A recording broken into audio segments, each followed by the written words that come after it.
Hello everyone, आप सभी का हमारे चैनल में बहुत बहुत स्वागत है। आज फिर से हम एक और नई कहानी के साथ हाजिर हैं। तो चलिए कहानी शुरू करते हैं। गुलाम को मार डाल। संध्या का समय था। अकबर अपने बाग में दरबारियों के साथ राजकीय विषयों पर विचार कर रहा था। इतने में तानसेन ने अपनी सारंगी मिलानी शुरू की। सबका ध्यान तानसेन के वाद्य की तरफ आकृष्ट हो गया। दरबार का शेष कार्य स्थगित कर दिया गया। तानसेन ने एक मनहरन तान सारंगी पर छेड़ी। चारों तरफ से वाह वाह की ध्वनि आने लगी। बादशाह आनंदमग्न तकिए के सहारे लेटा हुआ सुन रहा था। चारों तरफ आनंद छा रहा था। इसी समय शहर का कोतवाल दो आदमियों को लिए हुए आया। उन आदमियों के कपड़े खून से लथपथ हो रहे थे। कोतवाल के अचानक आ पहुंचने से बड़ा रंग में भंग हो गया। बादशाह झल्ला गया और झिड़ककर कोतवाल से बोला, क्या तुमको इतनी भी तमीज न हुई कि यह समय दरबार का नहीं है? ऐसे मन बहलाव के समय बंदियों का लाना कहाँ तक उचित था? ये कैदी रात भर हवालात में रखे जा सकते थे। कल दरबार लगने पर इनके मामले पर विचार किया जा सकता था। फिर इतनी आतुरता दिखलाने का क्या कारण है?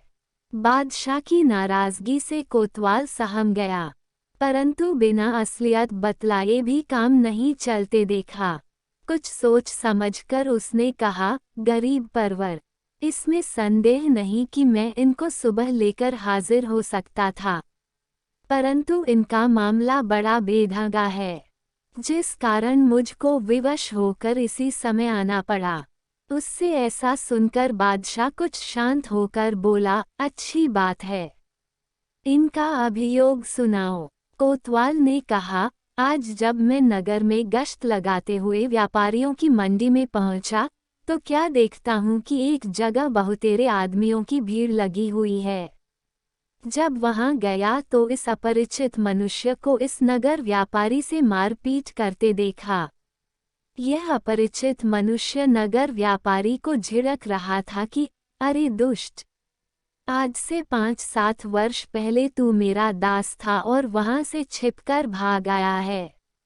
बड़े परिश्रम के बाद आज तुझे पकड़ लिया है। अब मेरे रुपये अदा कर।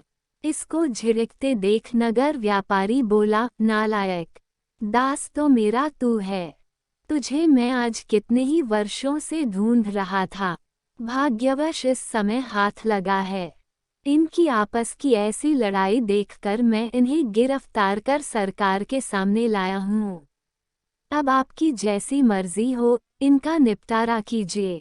बादशाह ने उनसे साक्षी मांगी। नगर सौदागर ने कहा, गरीब परवर, आज 5 वर्ष का अरसा हुआ कि मैं अपना शहर ईरान छोड़कर दिल्ली आ बसा हूँ, और यह हमारा नौकर इससे 2 वर्ष पहले ही मुझको छोड़कर भाग गया था।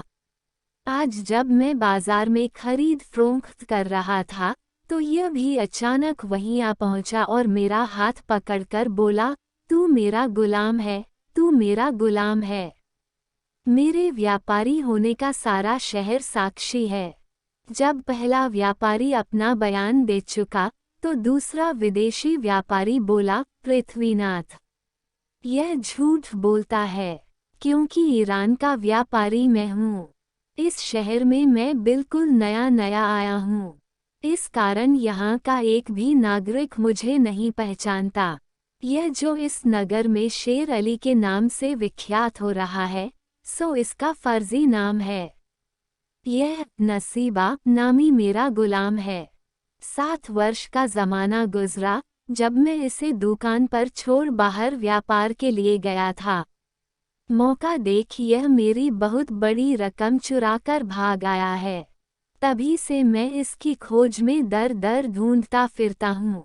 आज 7 वर्षों के बाद यहाँ मिला है। इनका अभियोग दरबार के सभी लोग बड़े गौर से सुन रहे थे। मामला भी बड़ा पेचीदा जान पड़ता था। दोनों ही सौदागर के लिबास में थे और दोनों की मुखाकृति भी अमीरों की सी थी। जब यह मामला चल रहा था, इसी बीच एक सरदार साहब भी आ पहुँचे। और नगर व्यापारी शेर अली को कैदी की सूरत में देखकर बोले, शेर अली, यह तुम्हारी क्या हालत है? तुम कैदी की सूरत में क्यों दिखाई पड़ रहे हो?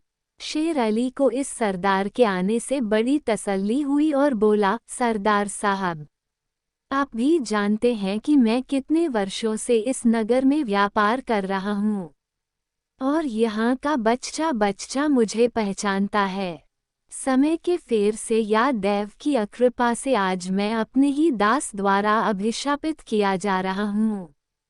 सरदार बादशाह को बोला, गरीब परवर, यह शेर अली आजकल का व्यापारी नहीं है, बल्कि लड़ाई के समय में इसने कई बार सरकार को रुपये की मदद देकर राजभक्ति प्रकट की है। वह शेर अली की तरफ इशारा करके बोला, शेर अली, यह तुम्हारी ही उदारता का कारण था कि मैंने गुजरात जैसे सामर्थ्यशाली अधिपति पर विजय प्राप्त की थी।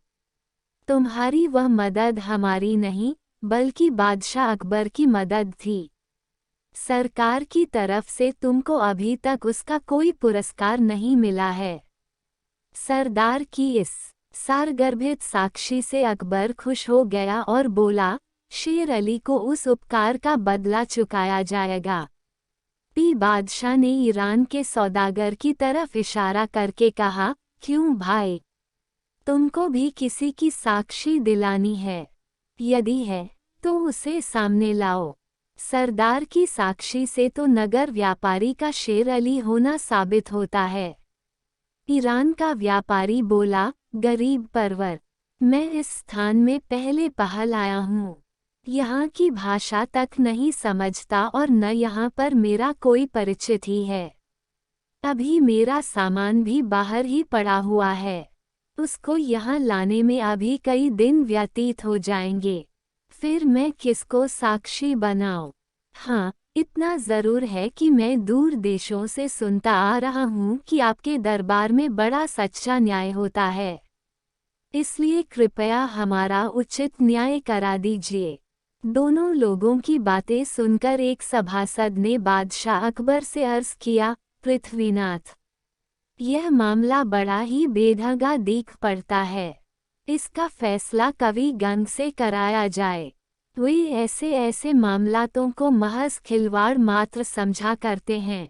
बेचारा कवि गंग बड़ा घबराया और झट बोल उठा, हजूर, बीरबल के रहते इसका न्याय करने की दूसरे की आवश्यकता नहीं है। अतएव इसका न्याय बीरबल से ही कराया जाए। वे इससे कभी इनकार नहीं कर सकते। बादशाह तो पहले ही से समझ रहा था। उसने बीरबल को आज्ञा दी, इस मामले को अच्छी तरह जांच कर न्याय करो। बीरबल ने भी सहर्ष स्वीकार किया। बीरबल की कार्रवाई शुरू हुई। उसने दोनों व्यापारियों को पास बुलाकर उनसे बहुत प्रकार की पूछताछ की, परंतु फिर भी कुछ मतलब की बात हासिल न हुई। तब उसने एक नई सूझ निकाली। बीरबल उन दोनों सौदागरों को एक जगह खड़ा कराकर एक जल्लाद को नंगी तलवार लिए हुए बुलवाया। जब वह आकर हाजिर हुआ तो बीरबल उससे बोला, क्या देखता है? गुलाम को अभी मार डाल। बीरबल के मुख से इतना शब्द निकलते ही जल्लाद तलवार लेकर झपटा। उसका झपटना था कि नगर व्यापारी यानी नकली शेर अली अलग हट गया। बीरबल उसकी ऐसी हरकत देखकर तुरंत ताड़ गया कि असल में यही गुलाम है। उसने उसकी कलाई पकड़ ली। नकली शेर अली ने भी अपना गुलाम होना स्वीकार कर लिया और वह तुरंत कैद कर लिया गया। अंत में दरबारियों के पूछने पर उसने कहा, असल में मैं ही अपने इस ईरानी मालिक असली शेर अली का गुलाम था। मेरी आदत धीरे धीरे बिगड़ने लगी। मैं हमेशा इसे हटाने की ताक में था। जब मेरा मालिक मुझे दुकान पर अकेला छोड़कर बाहर चला गया तो मेरी नीयत बिगड़ी और उसका बहुत सा माल लेकर वहां से भाग निकला। घूमते फिरते यहाँ पहुंचा और उस चोरी के रुपयों से व्यापार करने लगा। चूंकि इस काम को मैंने अपने मालिक के यहाँ ही सीख लिया था, इस कारण व्यापार चलाने में मुझे कोई दिक्कत न पड़ी और मेरा काम धड़ल्ले से चलने लगा। अब मैं असली शेर अली के नाम से विख्यात हो गया हूँ। इतने दिनों के परिश्रम से जो मैंने भारतवर्ष में अपना नाम प्रख्यात किया था, सो आज देव के प्रकोप से मिट्टी में मिल गया। अब मुझसे गुलामी करते नहीं बनेगी, अतएव कृपा कर मुझे प्राण दंड की आज्ञा दीजिए।